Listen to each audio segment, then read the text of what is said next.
I think I just got called for a foul.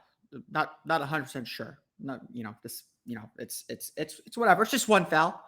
Oh, it's 5 now. Oh, that's kind of early to be in the penalty. That's kind of how the Magic's fourth quarter felt on Wednesday night. Disappointing loss, and yes, a loss that was actually disappointing. That's maybe a positive sign. Let's talk through it. It's time for Locked On Magic.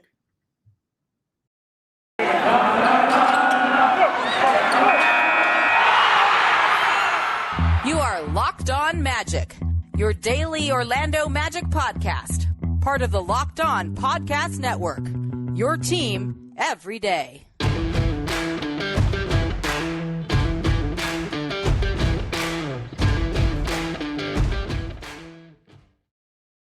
And you are indeed Locked On Magic. Today is January 27th, 2022. My name is Philip Rossman-Reich. I'm the expert and site editor over at OrlandoMagicDaily.com. Of course, follow me on Twitter at PhilipRR_OMD. On today's episode of Locked On Magic, we're going to talk all about the Orlando Magic's 111-102 loss to the LA Clippers. What was going so right and what went so terribly wrong, and why it's a really important lesson for a young Magic team as they're still struggling to learn how to win, but getting some really valuable lessons in the process. Again, it's these lessons are okay at this point, but you have to start showing progress. You have to start taking them to heart and actually implementing them into wins. I'll explain, but I think we're getting to a point where, the moral victories have to stop becoming so frequent and the actual victories have to start growing. We'll get to all that coming up here in just a minute. But first, we want to thank you for making Locked On Magic part of your day every day, whether you listen to us first thing in the morning, whether you listen to us right when we upload, whether you listen to us at work, on break, at lunch, on your way home, on your way to tomorrow night's game. Who knows? I want to thank you for making Locked On Magic part of your day every day. Remember, we're available wherever you download podcasts, as well as streaming on YouTube. Remember, you can find us as well as the other great podcasts on the Locked On Podcast Network, wherever you download podcasts today.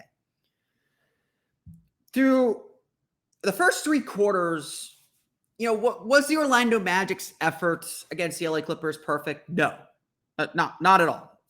But was it good enough to put them in a position to win? Was it good enough to get them to the finish line? Absolutely. There were stretches, especially in the first half, first quarter, second quarter, where the Magic probably played their offense as well as they have played it all year. There were moments throughout the course of Wednesday's game where the Magic did everything that Jamal Mosley has asked of his team. You got bell plays. You got guys diving on the floor. You got ball movement, great ball movement, sometimes overpassing. Overpassing is not as big of a problem as underpassing, because this team does underpass a lot. But the overpassing was keeping them from scoring sometimes. But again, I'm not going to knock the unselfishness. It's okay, but someone has to take shots sometimes. The defense did a decent job locking down the glass. Sometimes they gave up a few too many threes. That's been a problem all year long. But the Magic put themselves not only in position to win, but they were in control of the game. Even with the Clippers ahead by 1 at the half, yes, LA went on a run to end the second quarter. Ending quarters has been a problem for the Magic all year too. That's a young team issue. The Magic were the team in control. They were in the driver's seat. They were dictating the tempo, the terms of engagement, the pace of the game. So how did that all change?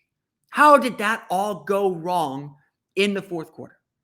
Because the fourth quarter resembled a young team for sure. A lot of mistakes were being made. And the Clippers, with their veterans and their playoff experience, again, the Clippers are down a lot of key guys, but that's an experienced team with a championship level coach. And it shows. No offense to Jamal Mosley here, but they know how to win. And they showed that throughout the fourth quarter as Orlando tried to take back momentum and tried to reel themselves back in. That the Clippers just knew how to close out. And again, we talk a lot about the lessons this Magic team has to learn. Learning how to win is the hardest one. And you can't teach it. You can't drill it in practice. You have to do it in games. And it takes a lot of effort. And it takes a lot of failure to get there. Now, the sooner you learn it, the sooner it becomes ingrained, the sooner you get into that habit, everything changes. We'll talk. I definitely have some thoughts that I want to share on this stage of the rebuild, but I do think the Magic, with the way they've played this month, we've kind of entered a new phase of the season, or new phase of expectations for this season. I would say, sitting in on the Zoom conference after this game, it was the first time, at least in any Zoom conference that I've sat in. I think there have been other games, probably the Boston game, almost certainly felt this way. It was the first time all season that I felt like the Magic were really disappointed they didn't get this win, and disappointed in themselves. Give all credit to the Clippers and what they were able to accomplish in that fourth quarter, but it really felt like the Magic knew they let one go. And again, yes, moral victory. It's a lesson, and it's not even a moral victory. It's a hard lesson to learn. It's a hard lesson to sit there and know our mistakes cost the game. Yes, they took advantage of our mistakes. They didn't beat us. We beat ourselves as much as anything. Hitting that expectation level and hitting that expectation that, okay, we are good enough to win. Now we have to do it. That's an important step. I'm not gonna say that. I'm not gonna deny that. I think we're past the point of going, oh shucks, that was a good college try. I think this team has earned its place to say, okay, start winning some basketball games. And when you make mistakes, yes, learn from them. Don't despair over them, but learn from them and get better. Learn from them, take that lesson, apply it the next time. Again, honestly, that was what was so disappointing about the loss to the Lakers and so encouraging about the win over the Bulls, is the lessons from the previous games. The Lakers, they gave up the big third quarter run just like they did against Philadelphia. Against the Bulls, the Magic put their foot down in the third. And yes, they did lose a quarter, but they kept control of the game. That was a big moment. And again, I'm more disappointed that the Magic didn't echo that against the Clippers. So what happened? The Magic got the Clippers into the bonus within less than 4 minutes of the quarter. The LA Clippers lived at the free throw line in the fourth quarter, and that was the determining factor in the game. Yes, the Clippers made a ton of threes that kept them in the game throughout the course. They had a 24-9 run to take a 1-point lead into the halftime locker room. The Clippers did a lot of really good things, but they won this game at the free throw line. They made 23 of 25 free throws. That's not a typo. 23 of 25 free throws in the fourth quarter. The Magic scored 24 points total. And Orlando was unable to break the snap. It really felt like a game where one shot at the right moment would have calmed everything down. And they got good looks. There were a lot of open shots that the Magic missed in that fourth quarter. But as Coach Mosley says, as is true throughout the league, you have to be able to defend even when your shots aren't falling. And for most of the game, the Magic's defense was the catalyst for getting out in transition, for getting out on the break. But with the Magic in foul trouble, they had to turn their aggression down. They had to turn their physicality down. And the Clippers took advantage. They saw a team retreating. They saw a team on its back foot, and they attacked. And that's the reality. That's the reality of this Magic team. That's the reality of this game. The Clippers smelled blood in the water. They got into foul trouble early. The Magic had 4 fouls on the first 3 possessions. Just think about that. 4 fouls on the first 3 possessions. That included, for the Magic in their first 4 possessions, I believe Chuma Okeke missed 2 3-pointers, and the Magic had 2 turnovers. Again, huge momentum change right there at the start of the fourth quarter. And the Clippers were able to use that to take the lead and zoom ahead. And Orlando, as they have throughout the course of the season, were left scrambling. And that's just not the place they need to be. Yes, you got to learn, you got to know how to play from behind. You got to know how to get yourself back in the game. But this game was truly all about who had the aggressive mindset. Who was the team attacking? For 3 quarters, it was Orlando. Honestly, Orlando was in control of the tempo of this game. They did all the things they need to do to win. But It's not a 36-minute game. It's not a 40-minute game, as I often say. It's not a 42-minute game. It's a 48-minute game. And again, the Magic came up 10 minutes short. And those 10 minutes are everything. The Clippers defeat the Orlando Magic 111-102. We'll go through the final box score here coming up in just a moment. But first, a quick word from our friends at BetOnline. BetOnline would like to wish you a happy new betting year as we continue our march to the playoffs and beyond. BetOnline remains the number one spot for all the best sports wagering action for 2022.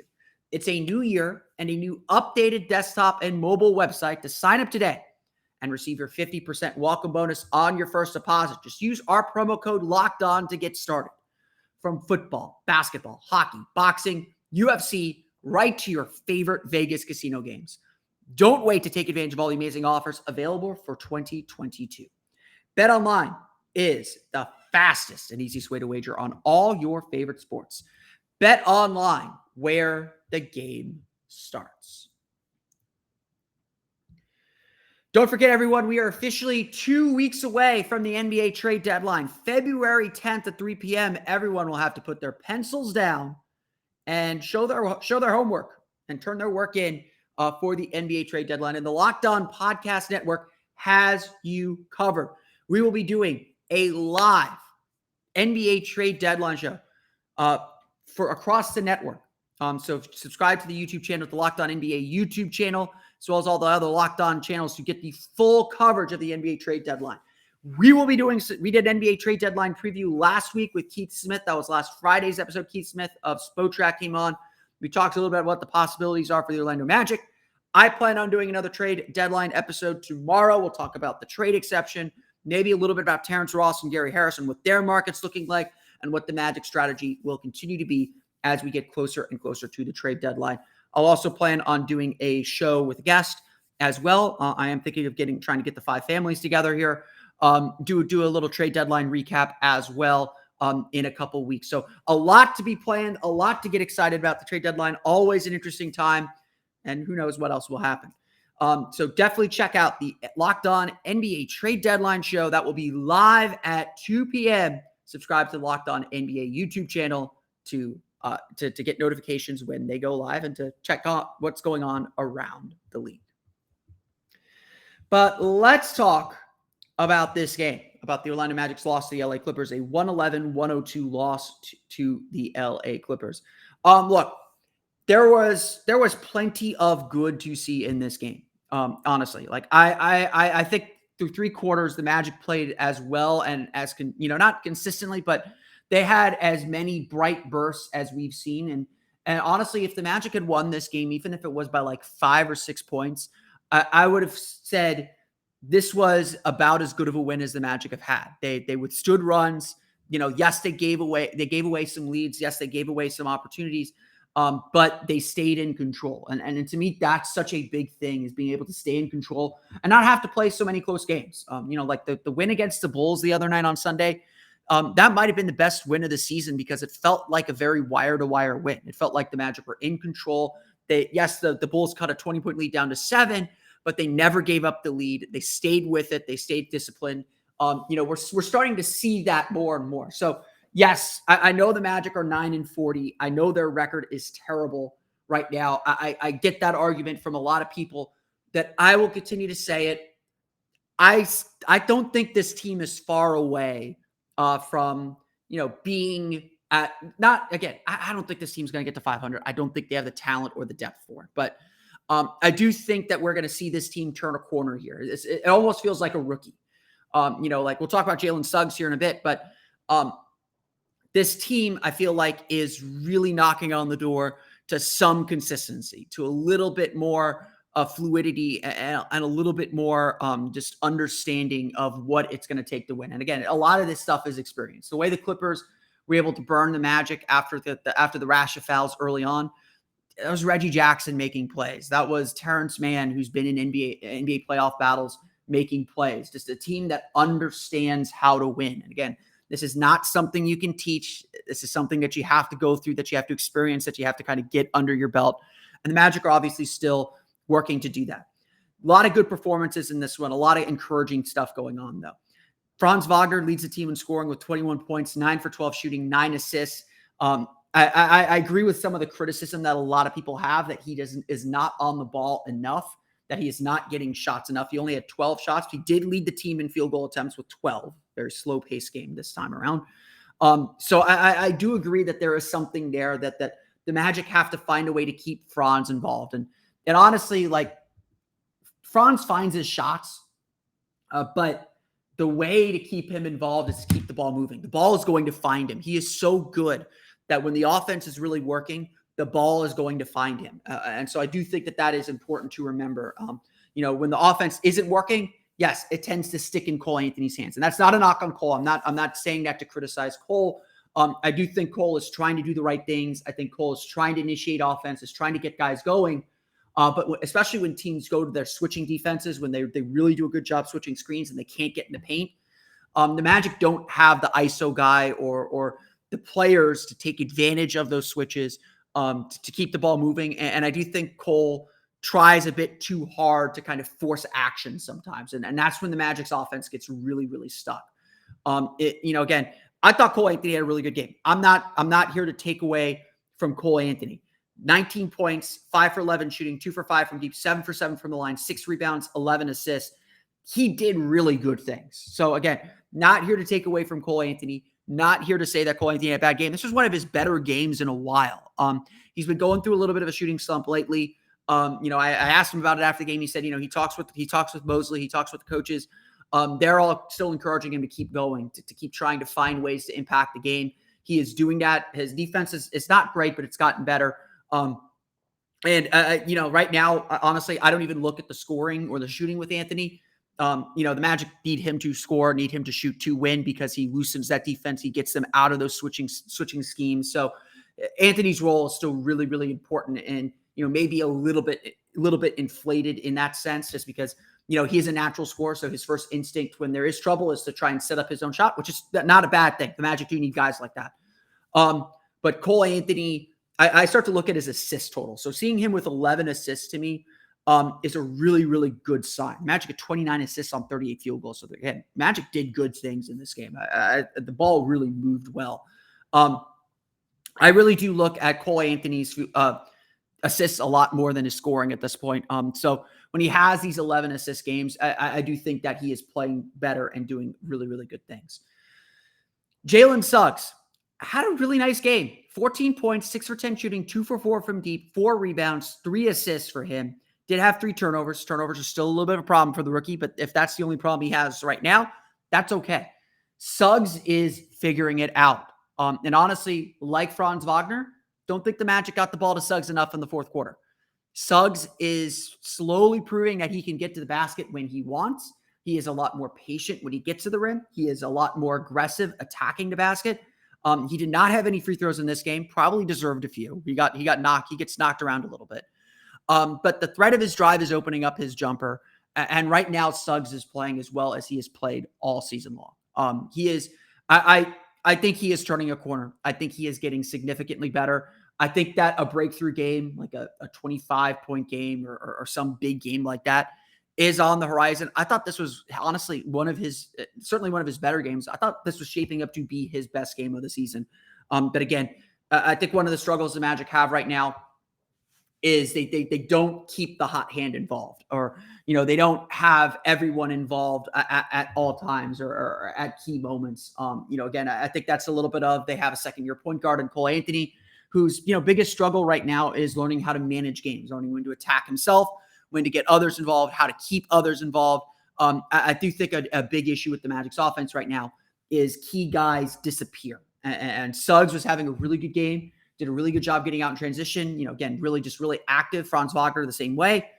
But in key moments, they just disappear. And so I think a big part of the Magic's next development is having a point guard who can manage the game really well and keep others involved. His name is Markelle Fultz, and hopefully he'll be back very, very soon.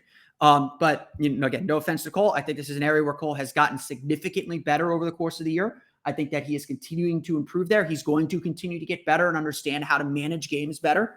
But it is still something that's kind of holding this team back a little bit at the moment. Off the bench, Gary Harris scores 14 points, 4 for 9 shooting, 3 for 6 from deep.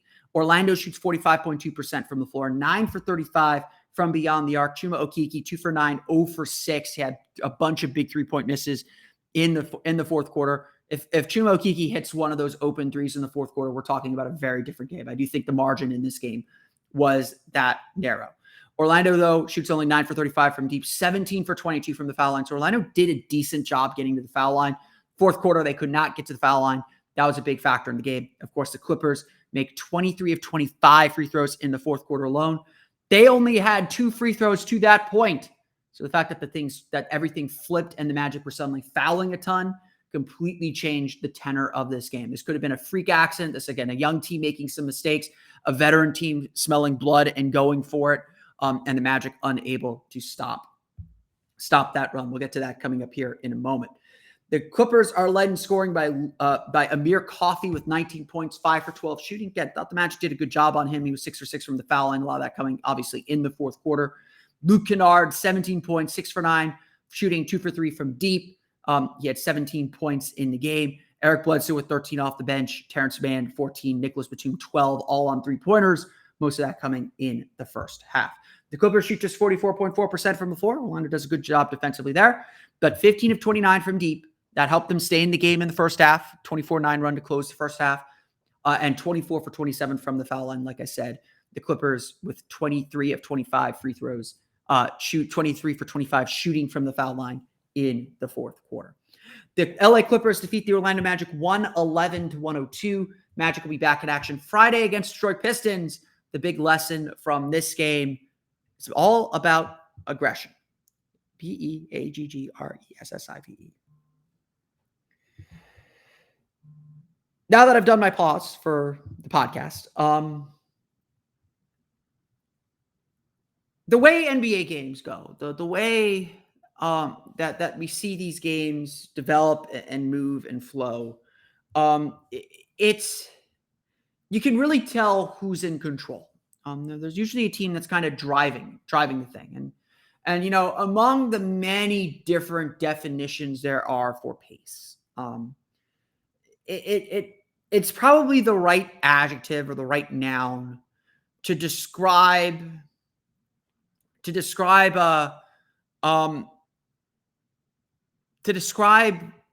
a team that's in control, a team that is dictating the terms of engagement. You probably heard me say that, like dictate the terms of engagement. Yes, you can give up shots here and there, but if you're the one controlling the pace, you're having the other team play your game. And again, the really good teams can play at any pace. They can play however the opponent wants, and they don't have to play their best game to win.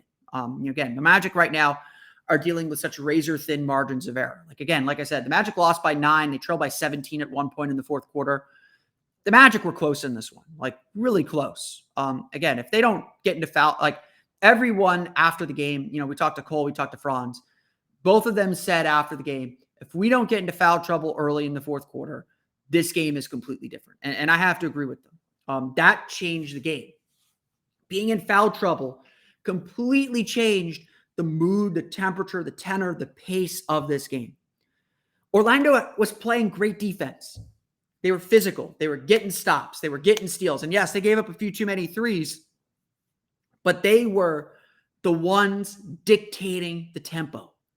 You talk about pace.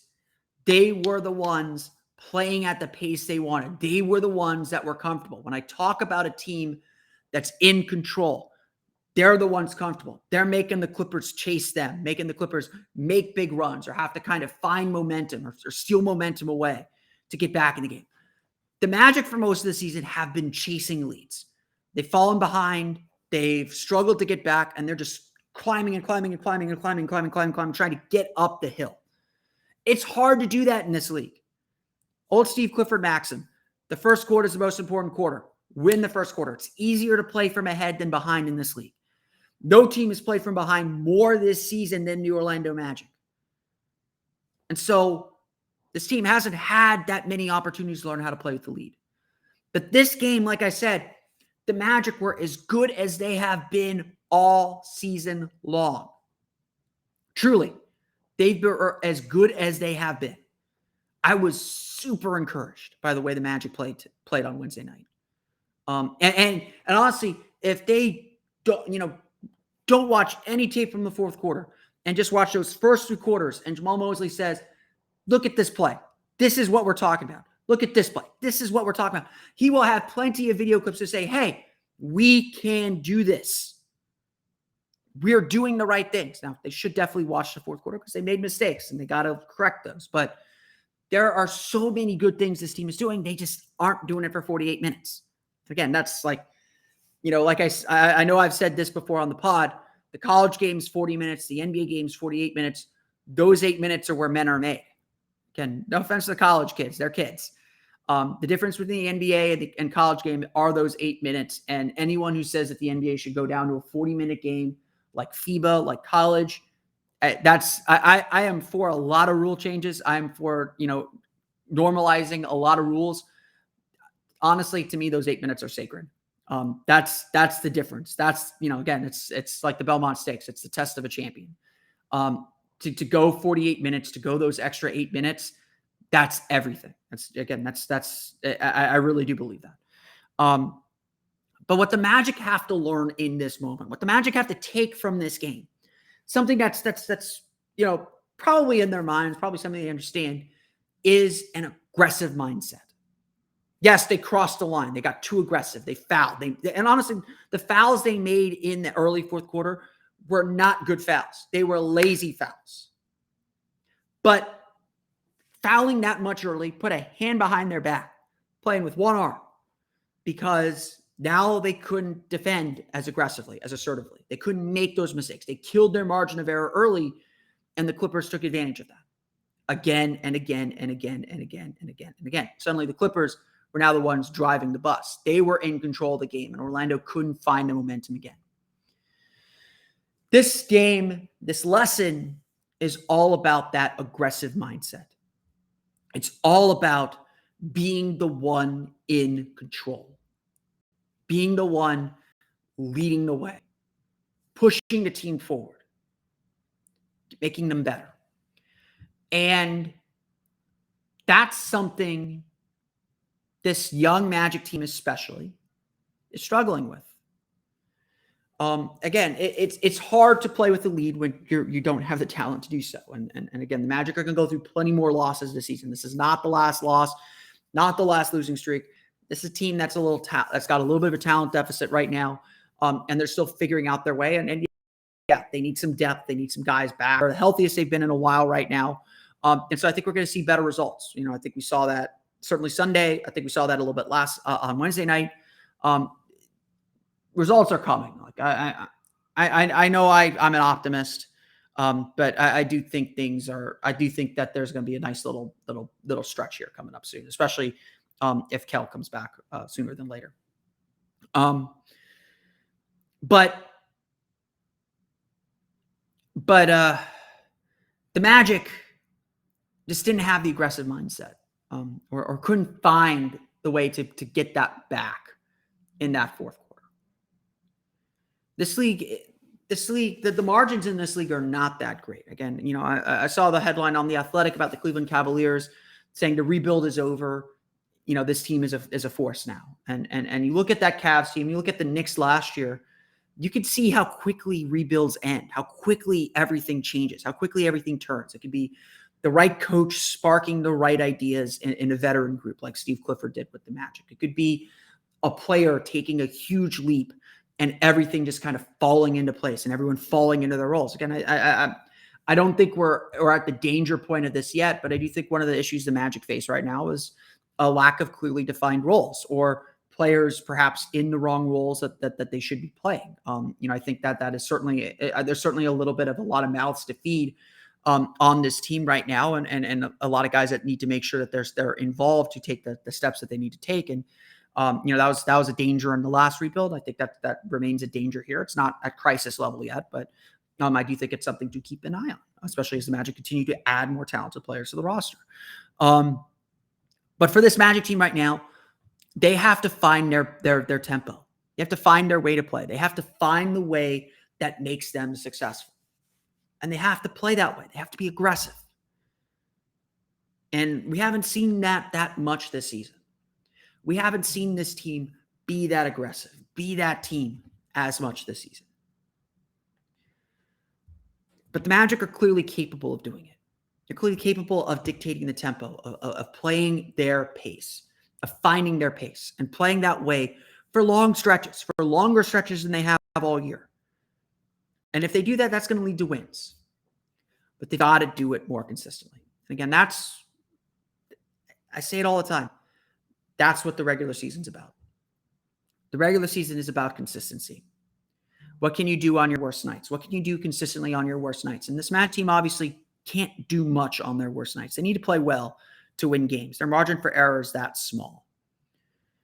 And so right now, this team is trying to learn all that, trying to learn consistency and trying to get themselves off the mat.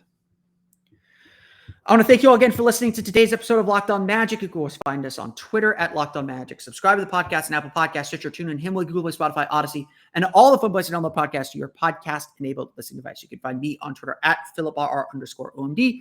And of course, for the latest on the Orlando Magic, be sure to check out OrlandoMagicDaily.com. You can follow us there on Twitter at OMagicDaily.